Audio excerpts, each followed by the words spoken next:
Voilà, bonsoir, bonsoir, tous les compatriotes, Bandikotou.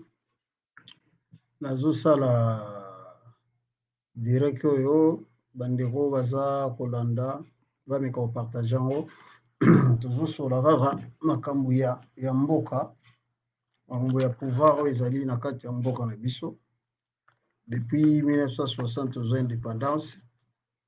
Eti lelo tomeka mpe kosola makambo ya pouvoir na biso ya Congo.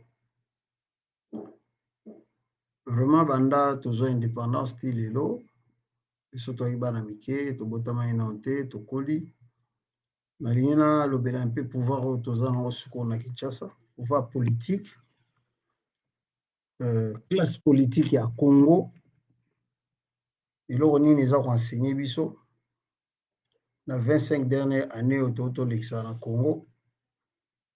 Donc biso osala bilan ke 60 ans indépendance, bilan ya action politique na Congo ezali négatif. Yango nasali direct oyo bandeko bakolezwa ta occasion ya kolandaka bameka kopartage yango. Esali ke touti kopase 24 ans moko na Congo. Tokonetaki le 17 mai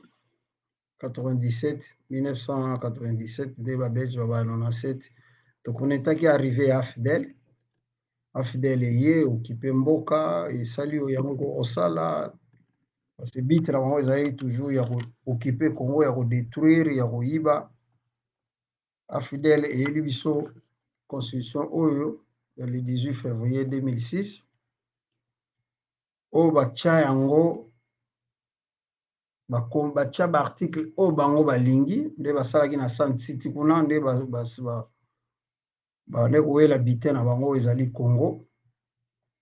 Puis na baarticle 217 oyo batyeke Congo tokosede mabele na biso mpona paix na Afrique. Donc babiloko tout 25 ans après toyo comprendre lelo ke bavoisin na biso nyonso baprofite na situation wana na bamultinationale mpona koyiba Congo, mpona kosambwisa biso bakongolais, mpona kosilisa biso valeur. Mais depuis que mwana mboka Félix Tshisekedi aye na bokonzi na Congo 2 ans yango oyo toyei kocomprendre lelo ke makambo wana il faut esila.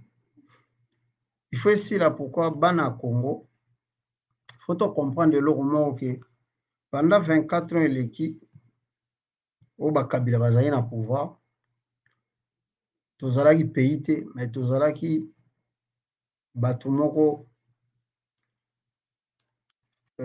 bazwaki biso ne na otage toyaki ba esclave. Ça veut dire bikolo mosusu ebande koloba na nkombo ya Congo.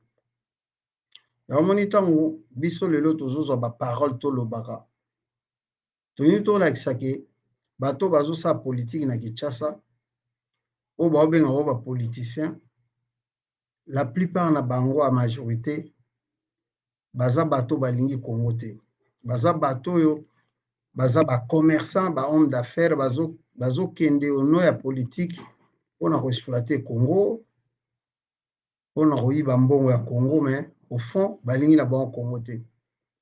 Nga namoni exemple naopesa bino moko lelo ndeko na biso Israël Mutombo ake na Mbujimai atake journaliste ya investigation atali situation eza na Mbujimai parce que Mbujimai toyebi ke ezali mabele ya diama, bahomme d'affaires baza ebele kuna. On suppose que bato wana tu bakendaka bapoto bato parce que makambo ya Congo nazo conseiller bandeko na mingi botika kosilika soki moto azobimisa mabe.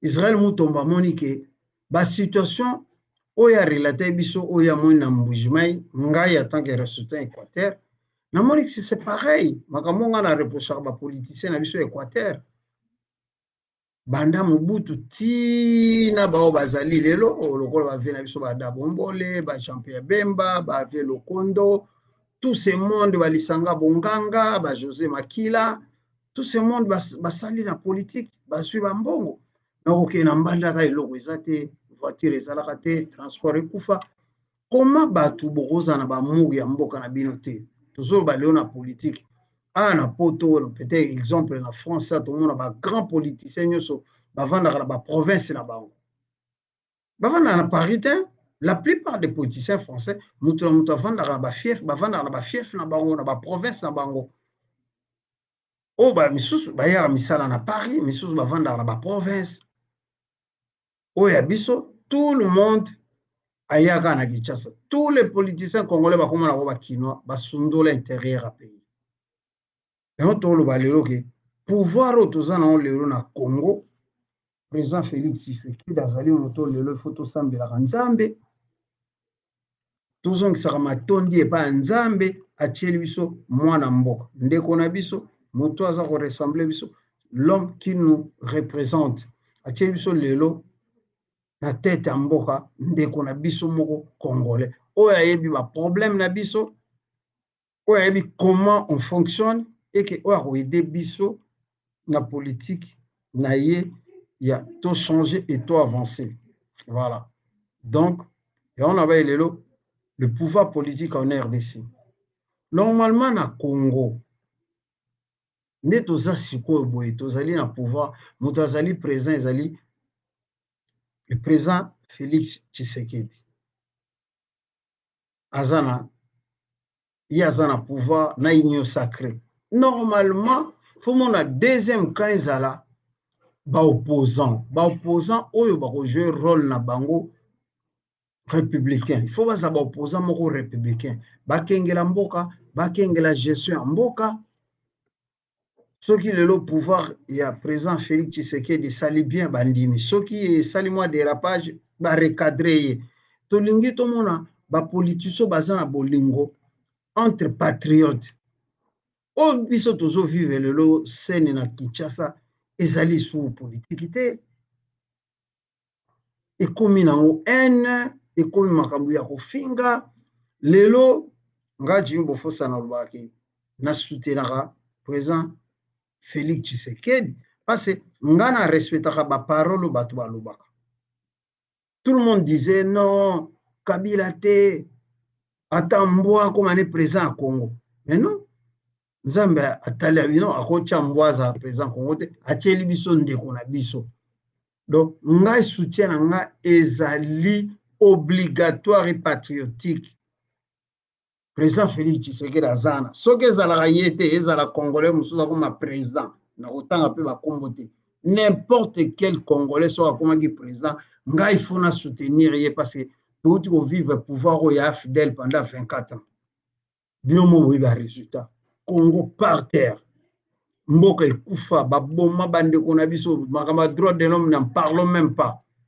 bino moko boyebi bapiller Congo ba massacrer bandeko na biso na est n'en parlons même pas ti lelo ezo continuer ça dit tant to vivre ba temps na nyonso mabe tant to moike ndeko na biso akomi présent mboka nga devoir citoyen na nga ezali et pour na nga ezali obligation ya ko soutenir le président qui est en place qui est M. Félix Tshisekedi donc il faut na prier lokola lelo a nommé premier ministre Sika M. Sama il faut n'encourager M. Sama à un esprit patriotique il y a servir pays il y a conduire politique il y a présent vision à présent pour na servir peuple donc n'a encourager n'a soutenir ezali pour l'intérêt mboka soki tomoni ka osana ye pour l'intérêt mboka te à se comporter lokola bao baota kolekana ba médiocre wana ba ilokamba tokotelemela ye c'est comme ça biso tozana te que tozo ko soutenir aveuglement ndenge bino bozo benga ba jalelo qu'est-ce que vous appelez jalelo toza obligé des fois aussi d'utiliser les jalelo par rapport à l'ennemi à Congo, parce que dans le milieu congolais, on n'arrive pas à différencier entre nos ennemis et nos adversaires politiques. Dans le Congo, confusion est allée. Bon, confusion, c'est des hommes politiques. C'est-à-dire, les lois dans le Congo, les ennemis à Congo, c'est banane. Bateau dirigé Congo pendant 24 ans, c'est les ennemis du Congo. Donc, face à Batouana, ngana ko soutenir président nga aveuglement parce que c'est notre frère, c'est notre sang, c'est notre chair. Yé fa zalana dirige mboka parce que ya ko sama ko mo ba salaité. Pour bango ba za ngo ba ndiko na biso te, ba ye na mboka na biso na minduki pona ko payer. Ko zo ba richesse na biso ko mémoire à étranger, ba favoriser ba étranger ba comme ba homme d'affaires na Congo, des Libanais, des Pakistanais, des Sénégalais, des Indiens, tout ce monde-là, les hommes d'affaires na Congo. Bon, ils savent que les bino bato bozo finga. Ba hommes d'affaires ni bino boyebi ya ba Congolais ou bazana mboko na Congo actuellement. Il y a personne. Bisotan tokola, il y avait des hommes d'affaires, to bando ka ba komo ba papa dokolo, ba Lusaki Vana, ba Isombe, il y avait plein des hommes, ba papa Bemba Saolona, on sentait que il y avait des hommes d'affaires na Congo, mais bon, on a 24 heures l'équipe. Botangela biso sko ba homme d'affaires oyo, il y a ba Congolais, ba vrai Congolais baza na mbongo na Congo, personne. Ba société to l'État ba boma yango, ba teka yango, wapi Tex Afrique, ba tekela mindele kenda na Cameroun. Wapi Miba, wapi Shekamin, wapi Onatra, wapi Snell, wapi Sidireja Maluku, wapi ba société tout, wapi ba société tout ba moment lelo. Tu as la chance maintenant aux présents en de Ronabiso, il y en a pensé d'ailleurs aux que notre société à transport na Kinshasa na Congo. Bis transport ya ngwana bino mo moni lelo bande ko misusu ya ba mécanicien, ya ba chauffeur, ba rozwasko misala, ba zusko misala. Voilà, c'est tout le pouvoir. Pouvoir mon beza lelo na Congo, toza na biso na ba opposant. Pour tozo ba rôle ya batwana tout bazana Kinshasa te. O ba olo ba ke bazana pouvoir pe o ezana place te. Bato tout bazana président Félix Tshisekedi na union sacrée te. Parce que rôle na bango ezani. Est-ce que bazali ba opposant? Ba constat bato bazo passer temps na moko ya ko contester, ya ko finga. Est-ce que exemple ni bo pesa pays? Par exemple, hier, ça fait 2 ans durant Rwanda Koloba, c'est Kabila qui dirigeait le Congo. Mais il est où maintenant Kabila? Le président fait appel à tout le monde, il a réuni tout le monde autour de lui, la union sacrée pour gérer Mboko. Et communauté, c'est Kagame qui dirige le pays. Vraiment un bon politicien. N'a évité pas c'est dans le Congo, ba politicien bandekonanga, n'a évité ceux qui baza bandoki ou be basaka politique ou be bayebi na makambo ou be baza ba politicien. Un politicien qui passe à la télé a ça un message à peuple que non pays na biso muto dirigeant ngo ezali président ya ba voisin. Est-ce que muto na zo respecter même peuple na ye? Soki lelo Kagame muto zo diriger Congo. Sikoyo yesko rôle na ezali parce que Kagame zo diriger Congo mais namoni politicien na bengi bato na ye ba ke ko marcher liboso ambassade ya Rwanda po babenga na ambassade ya Rwanda na zonga na mboka na po ayebisa keke Kagame te muto dirige Congo, Kagame dirige ka Rwanda. Omona te ki na Congo ba politicien baza ko se comporter comme bato moko bayebi makambo bazo sala te, même peuple lelo akomi ko maîtriser makambo koleka ba politicien Congo. Les politiciens congolais soit parce que baza na bao ba coopéra baya na milieu politique pour na oluka bambongo do bazoyeba lisu te mamni bango bazosala ezali soni ya koyebisa peuple nango ke mboka na biso ezalaka dirige na président ya baétranger. Non, un politicien qui respecte son peuple ne peut pas dire ça. Nous avons un président pays, yo so politicien nous reconnaître président na te, mais c'est la belle élection. C'est la voie légale pour un jour au pouvoir. Moro qui n'en a insulté parce que tant que nous avons insulté, et là nous allons apprendre le peuple. Pour bateau bazo passer tant bon on a finga na ba insulte, baza bato mpo na ngai baza na baargument te e baza na baproposition te. Lo ya mboka ezali oyo ezali constitution ya mboka. Un politicien soki lelo olingi okoma présent zela baélection cour constitutionnelle ezali nokopasaka te un politicien olekaka na bamédia peuple congolais aza leo peuple déjà esprit esefongwani akomi peuple moko réveillé éveillé peuple akomi vigilant azolanda makambo nyonso azoyeba makambo nyonso ndenge ezoleka moto akokosa ye ekomi mpasi. Bino mo bozomona bancien dignitaire ya Kabili ndenge baokanga bango moko na moko peuple aza wana alingi so babuzobesa te kopasaka ta na kofinga ezali arme ya bafaible. Moi je dis tous ces gens là baza bafaible. Soki nazwi exemple ya bato na biso ya Katanga, tous ces groupes de Katangais bazolamuka na tongo balingi kotia mboka désordre. Mais comment bino bato ya Katanga bokolinga botia désordre au moment 24 ans passé soi-disant président au musée Laurent Désiré Kabila aza muta Katanga.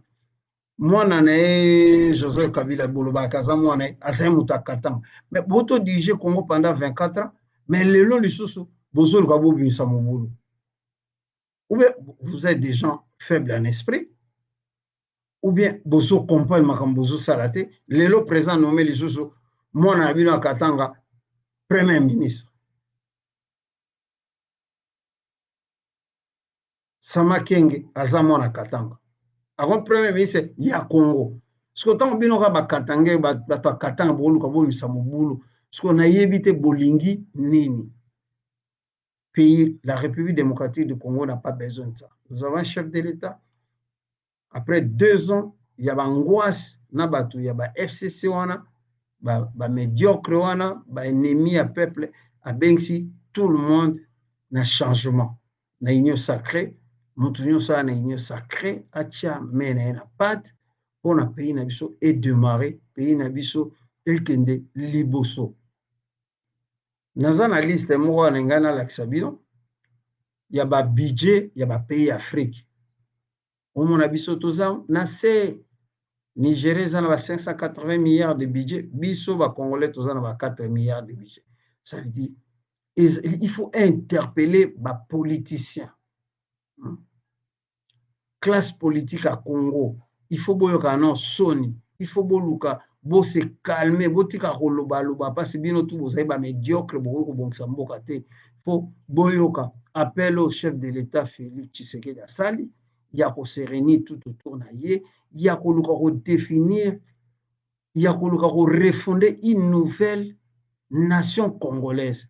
Une nouvelle nation congolaise. Ndenge nini to gérer mboka na biso. Ole ya kolobaka ke Kagame moto gérer Congo. Non. Bato ya solo bazana mitu tranquille o balingi mboka na bango bakosangana po bayeba bon po bana pouvoir ba intel biso toza na opposition ndenge nini to diriger mboka na biso manière nini to fonder mboka na biso. Congo ekomi siko na ère ya refondation.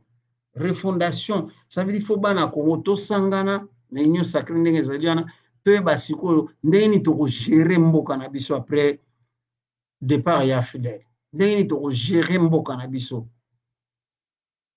Ndenge nini to servir peuple na biso balia, ba retrouver emploi, to sécuriser peuple na biso bokaki premier ministre abi priorité na ezali d'abord la sécurité du Congolais. Sécurité na est, sécurité na toute étendue ya nation na biso. Il faut bato Congolais à la sécuriser, Congolais à la former, Congolais à la dignité au vent en mboka na ye, Congolais à retrouver emploi. C'est ça, c'est ce que nous voulons.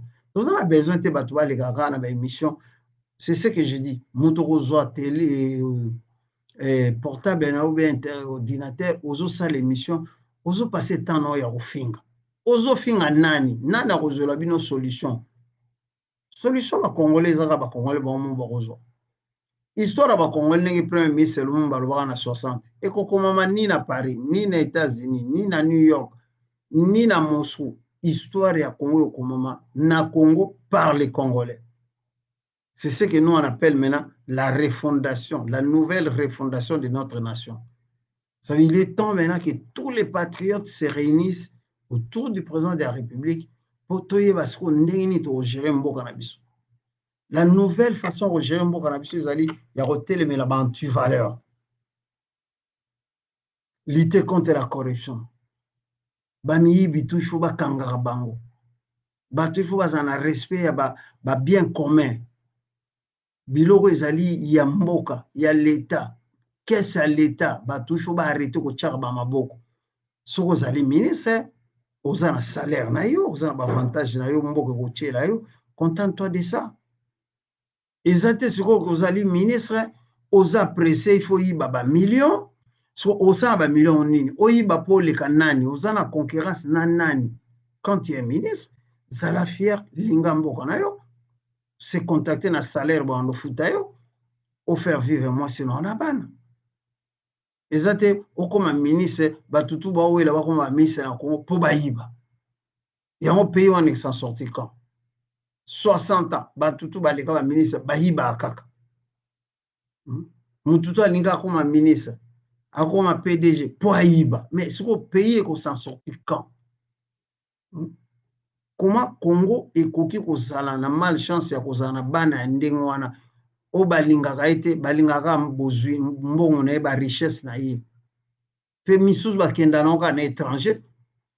J'ai suivi un patriote qui a dit bambongo na tu basala na eloko te parce que premier président Congo ayiba na ete. Akufa ne kutu pauvre président Kasavu. Ya mutu to oyiba mbongo na Congo c'est l'autre. Po ya ze premier président ayiba te. Otu botikali bokoya bokoyiba bokotikalaka maboko pamba mbongo wani bandukendaka aboye. Misu bazwa bamboko bakufa mindele babotola bango. Parce qu'on n'est pas là pour na kotia sous couteau na plaie. Non. Bino mo boyebi. Otu ba continuer bomoi sous 24 heures to le kandenge bayibi. Siko bazoz ba commencer à mettre bamboka okende bazwe ba sute ba okena bambongo ngo wapi voilà. Bande kunanga ba congolais to me ko se ressaisir. Botika mama. Bomoi ka ba nommer premier ministre. On dit na Congo batutu Rwanda traumatisa ba congolais. Non, bon arrêter. Rwanda eza ba mindele mutu ba utiliser bango et président asa soli na ba mindele wana. Arrêter ya kosola na ba miyibi. So boza besoin bilo wa Congo bo ya kosola na biso mo ba congolais. Masolo na Cécile arrêter ya makambutu ka Rwanda boy na boy o premier ministre na za Rwanda tokomi no kwa batutu beli mitu. Rwanda ba Rwanda baza na mboka na bango. Tosengi bango bazonga na bamboka na bango basokipe na mboka na bango bayibi petro mboka na bango ekoma développer baza na ba croissance moko ya bien Rwanda bonga nango donc ngana senga bango kuna kimia bazonga na bango na mboka na bango ba Rwanda po basi bayiba déjà mingi ba peuple congolais botika kozala troublé na ba Rwanda botika kolala bolota tout le temps na pekisa bino bolota Kabila lelo na ko pekisa no bolota su ba Rwanda te mboka na biso to se réapproprier nango bo expliquer peuple que azali propriétaire ya Congo. Congo ezali ya ba congolais bato ba kozo décider ce qu'on a destin ya Congo ezali ba congolais et ko décider na destin ya Congo o se réapproprier mboka na biso yango ezo salama na union sacrée bino monaki na début awa nde to mobilisaki ba député bazwa conscience ba rôle ni bazana on a parlé ba ya na assemblée nationale au moins ba député bango tout ba comprendre le rôle na bango makambo esalami ba mabunda balongwe ba ilunga kamba bakei ba miibi batambo mwamba balongwe bomoni lelo pona to secouer ba député lelo ba comprendre rôle na bango et il faut continuer ndengwana il faut que suive peuple bana kin bana Équateur bana bazaï bana partout bana Katanga bo comprendre ba ko sabino te bo bolongwa Katanga non Katanga fait partie des Anakata Congo. Congo ezali ya bino. Ba faible en esprit wana ba drogue wana ba okosa bino te obocha mobulu Katanga elonga na Congo bo bato ba meka kango ba kokate wapi ba Moïse Tshombe. Mak solo wana ezana on avenir moko te botika kimie kota na Congo président Félix Azana bonne volonté ya komema Congo na excellence tous a la confiance a nommé premier ministre Sama Kenge premier ministre wana en tant que congolais biso tozana ka pona ko encourager ye aza moto président soki atie wana passe apesi confiance. Moi je crois, je dis tous les jours que moi je crois que le président ayebi mieux que biso pour confier mukumba apesi wana et biso tout ozana partout ozana monde to prier pour nae to kopesa toujours ba idée en tant qu'un premier ministre de la République. Ngana olobane Admita la Gazali premier ministre de la République, il est remplaçant de Lumumba. Mais c'est Sama, tu es le remplaçant de Lumumba. Premier ministre oh Batutu tu vois qu'elle a la fleur. Donc yo zasko remplaçant Lumumba. Mets-toi en tête que nga mais c'est Sama na côté de l'histoire à Congo. Donc on a service au Congo mon pays. Et là, on te souhaite à moi. On a un te pour notre qui talaka na peuple mo va troublanga pour na finga de ona. Non, Sama, c'est notre frère. Moi pour moi, président Félix a nommé premier ministre, c'est pas ça, congolais à Ndikonabiso. Et Karosala et a mené vision un chef de l'État pour nommer ma Congo une excellence. Notre but nous tous. Parce que quand on parle de tshisekédisme, on parle de l'idéologie. On ne parle pas de la personne de Papa Etienne. Idéologie, Ezali, il y a le peuple d'abord, servir d'abord le peuple, installation d'état de droit. Nous voulons une justice forte dans le Congo. Et mission monene, mais c'est ça, le gouvernement, c'est de nous installer un tribunal international dans le Congo. Où il y a aide, il y a des Américains, il y a des Anglais, il y a des Français, des partenaires, nous sommes là, biso tribunal ne salama, bakanga ba miyibi nyoso, bakanga biso ba criminel du sang économique nyoso ba samba baton na ba prison. Ba ba kozaba mboko zonga sa bazonga sa na caisse à l'état. Pour ba biloko wana ezonga ka lisusu te. C'est ce que moi je demande à M. Sama. Mission na yangwana, remettre Congo au travail. Sécuriser le pays pour les investisseurs, pour les entreprises à l'État, ils ont vivre tranquillement, au moins une fois dans Mboka Bango.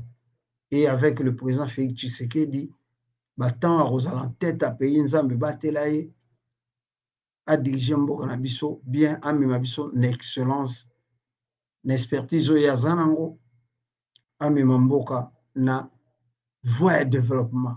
Voilà. C'est ce que moi je demande. Moi, je ne suis pas là pour les cas, non.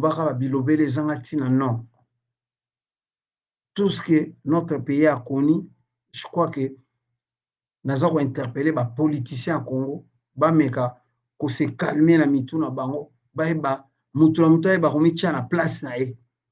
Tout ça na temps au peuple azoluka, balukele ndeni ya kolia, mutu msoyela biso ngai fo nayebaka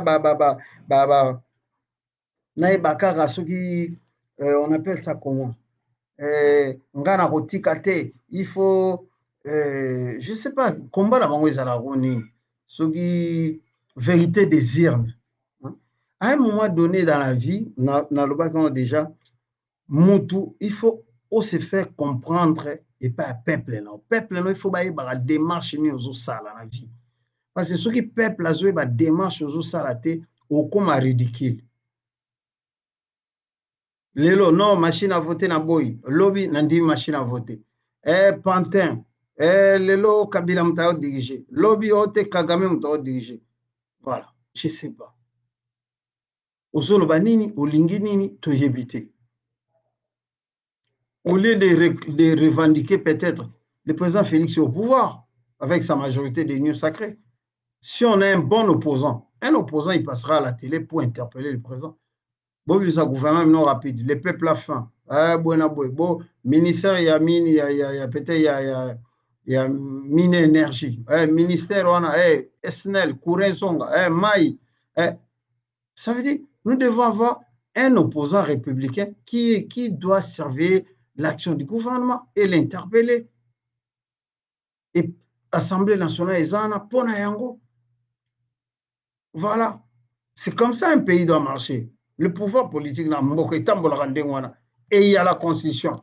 Il faut apprendre au peuple la connaissance de notre constitution. Le Loubinin, rôle la présidente, rôle la première ministre Zani, rôle, toi vivre dans la confusion. Pour que tu le président de la République interne, nous sommes un président. Donc, vous faire vivre le peuple dans la confusion. L'eau est en moko.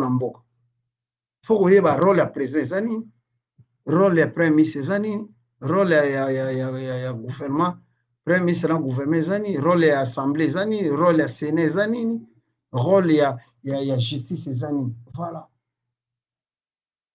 Voilà. Arrêtez de refaire vivre Batou. La confusion. Ce n'est pas bon. Le Congo n'a pas besoin de ça. Les lobos a interpellation, ils ont partout. L'état de droit, c'est un processus. L'état de droit est atteint dans Simbibi qui est président Félix Tshisekedi dans Simba. L'état de droit, il y a un non. C'est un slogan. Oui, bandagi na papa Etienne Tshisekedi. Atikeli biso leader na biso mwana Félix Tshisekedi qui est le président de la République démocratique du Congo. Et il installe l'état de droit. Ça veut dire, Zali, prise de conscience que tout le monde doit respecter la loi. Tout le monde doit respecter la loi de la République. C'est ça l'état de droit. Yeba ko respecter ba droit nanga, ngapena yeba ko respecter ba droit na yo. Et biso tout ba ke tozana ba devoir vis-à-vis na pays. C'est ça l'état de droit.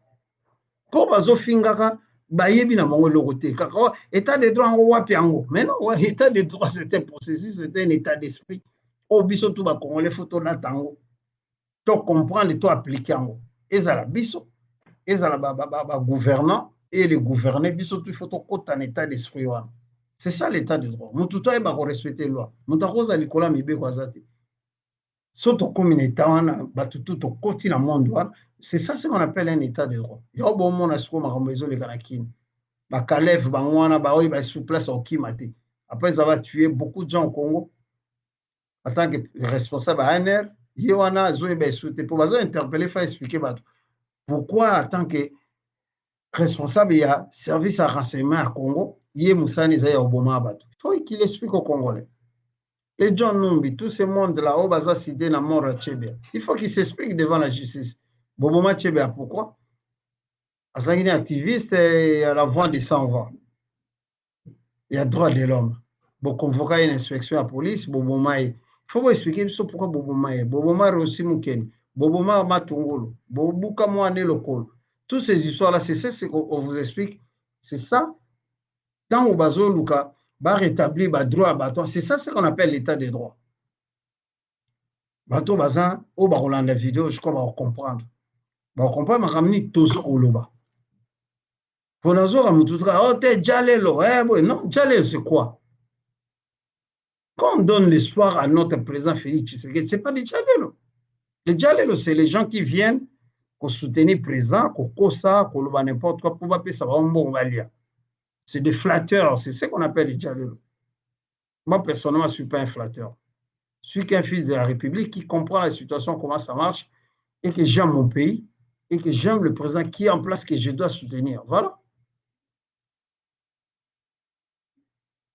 Mais c'est Sama qui est maintenant notre Premier ministre. Je les soutiens. Et je dois les soutenir par mes idées, mes propositions. Mais c'est Sama, comporte-toi bien en républicain. Sache que vous allez remplacer Patrice Emery Lumumba. Donc après Patrice Emery Lumumba, Esaïum doit après Missa Congo. Donc il faut que ça marque à la responsabilité